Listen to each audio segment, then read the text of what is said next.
Hello, this is Dilawong here, and today I'm going to review Dawn of the Planet of the Apes, sequel to Rise of the Planet of the Apes back in 2011. Now, I am a Planet of the Apes fan, and I have watched the original 1968 Planet of the Apes starring the late Charlton Heston on TV back when I was a kid, and it was one of the greatest movies I've ever saw. I wasn't really a crazy fan of the sequels. Beneath and Escape was fun. Conquest I thought it was awesome, while Battle in my opinion was the weak of the series. I also enjoyed the Planet of the Apes musical in one of the Simpson episodes, and it was hilarious. I do remember I watched Tim Burton's Planet of the Apes back in 2001 when I was 10 years old, and I actually thought this film was fun and awesome, even though it's not as good as the original, and I understand why a lot of people were disappointed in this film. Though it was a box office success, the reviews were mixed, and 20th Century Fox decided not to make a sequel. 10 years later, they decided to reboot the entire franchise, starting with Rise. Now, Rise of the Planet of the Apes was a fantastic movie.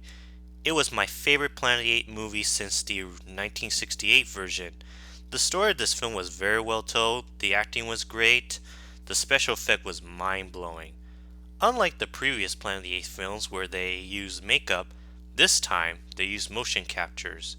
My favorite part of this film is where Caesar scared the living crap out of that abusive caretaker, played by Tom Felton, who was best known as Harry Potter's bully rival, Draco Malfoy in the Harry Potter films, by saying, "No!" After the critical and commercial success of Rise, 20th Century Fox has finally announced that they're making a sequel. I am very excited to see Dawn of the Planet of the Apes ever since it's been announced. I get more and more excited when I saw the trailers, the posters, and the TV spots of this film. Now that I saw this film with my uncle in 3D, what do I think of it? This Planet of the Apes film is amazing! One of the best Planet of the Apes films I ever saw. Now I'm going to tell you why I love this film without giving anything away. Now let's start with the story. The story of this film took place 10 years after the events of Rise. The whole Earth has been affected by the virus, and a lot of people, including Dr. Will Rodman, played by James Franco, died. Only some humans had survived. Now Apes has taken over, and were led by Caesar. Caesar and his fellow apes now learn how to ride horses, doing sign languages, and live together peacefully in their home until they encounter some of the human survivors. Caesar has told the human survivors that he and his fellow apes do not want war and never enter their territory ever again. However, a man named Malcolm comes back to their territory and tells Caesar and his fellow apes that humans and apes can help each other sometimes, and so Caesar agreed. But Koba, on the other hand, hated humans and think they are a threat to apes. So Koba decided to tell Caesar's fellow apes to begin the war against the human race, and that's where the excitement begins. While I do love the story of Rise, but I love the story of this film much more. Let's move on with the special effects and action scenes.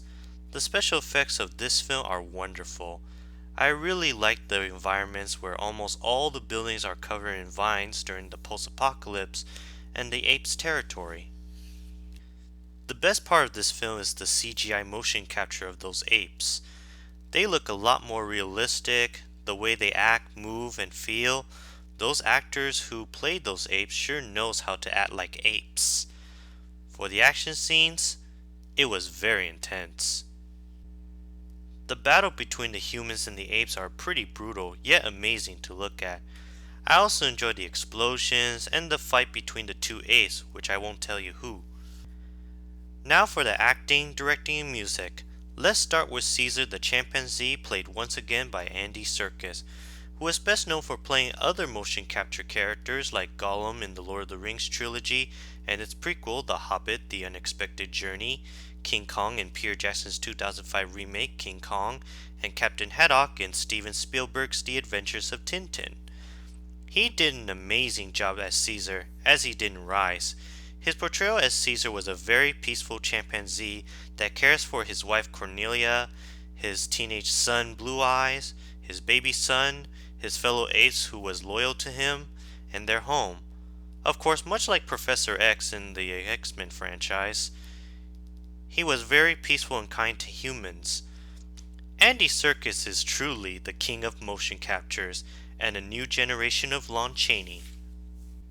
I'm glad he had more dialogue in this film than in Rise. Then there's a new human character, Malcolm, played by Jason Clarke, who is from Zero Dark 30.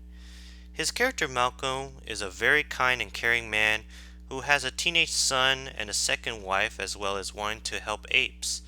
He was pretty much like Dr. Will Rodman from Rise, but in this film he's not a scientist. Well, at least he did wonderful playing that character. Then there's the leader of the human survivors, Dreyfus, played by Gary Oldman, who is best known as Dracula in Francis Ford Coppola's Bram Stoker's Dracula, Sirius Black in the Harry Potter films, and James Gordon in the Dark Knight trilogy, as well as villain roles like Leon the Professional, The Fifth Element, Air Force One, Lost in Space, and Kung Fu Panda 2. He did a great job playing that character. His portrayal as Dreyfus was not portraying as a villain, but as a sad, misunderstood, and depressing character that lost his family from the virus and wants war against the apes. I felt Gary Oldman as Dreyfus was very emotional. Malcolm's second wife Ellie, played by Kara Russell, and Malcolm's teenage son Alexander, played by Kobe Smith McPhee, both I think did a fantastic job playing those characters, and they always stay, help, and follow Malcolm. The one who definitely steals the show is that evil chimpanzee, Koba, played by Toby Cabell, who has been in movies like Prince of Persia, Steven Spielberg's War Horse, and Wrath of the Titans. He did an amazing job playing Koba. Koba in this film was more menacing, ruthless, dangerous, and he really hates humans just like Magneto from X-Men and Demona from Gargoyles. His portrayal as Koba was just as spectacular as the late Heath Ledger as the Joker in The Dark Knight, Tom Hardy as Bane in The Dark Knight Rises, and Michael Shannon as General Zod in Man of Steel. Trust me, this is a kind of ape you don't want to mess with. Other apes like Caesar's wife, Cornelia, played by Judy Gerner, Caesar's teenage son Blue Eyes, played by Nick Thurston, Maurice the male orangutan, played by Kerry Canovo, Rocket, played by Terry Notary, and Rocket's son Ash, played by Doc Shaw, all I think did a wonderful job as well. Now for the director, Matt Reeves, who directed Let Me In. He did a very good job directing this film. Although I thought Rupert White did a good job directing Rise, Matt Reeves did even better. Finally, the music composed by Michael Giacchino, who composed films like The Incredibles, Mission Impossible 3 and 4, Ratatouille, Up, Star Trek, its sequel Star Trek Into Darkness, Super 8, and he will make music in Jurassic World coming next year. He did a wonderful job composing the music for this film. Listening to this music of this film sounds more peaceful, intense, and almost sound like the music from the original 1968 version. So overall, Dawn of the Planet of the Apes is now my favorite Planet of the Apes movie. I love this Planet of the Apes movie more than Rise, the original 1968 Planet of the Apes, and even the Tim Burton's Planet of the Apes, as well as the 4 sequels of the original. It is actually one of the best movies I've seen this summer, and so far it's the second best movie I've seen this year after Godzilla. It was also the best movie sequels I ever saw since The Dark Knight and The Dark Knight Rises. If you're a fan of Planet of the Apes and action movies, you should definitely see this movie. It will blow your mind away. So I give this movie a 5 out of 5 nuclear bombs. I for one can't wait to see the third Planet of the Apes movie, and I want to know what happens next. I already know this movie is going to get nominated for Best Visual Effects at the Oscars, and I definitely agree with those awesome movie reviewers on YouTube like Chris Stuckman, Jeremy Johns, Schmoes No, Tom Chatterbash, Grace Randolph, Sean Long, the Manny the Movie Guy, and Deadpoolzilla that Andy Serkis desperately deserved an Oscar nomination for his portrayal as Caesar. Anyway, this is the best out of the Planet of the Apes films. Oh, one more thing before I go.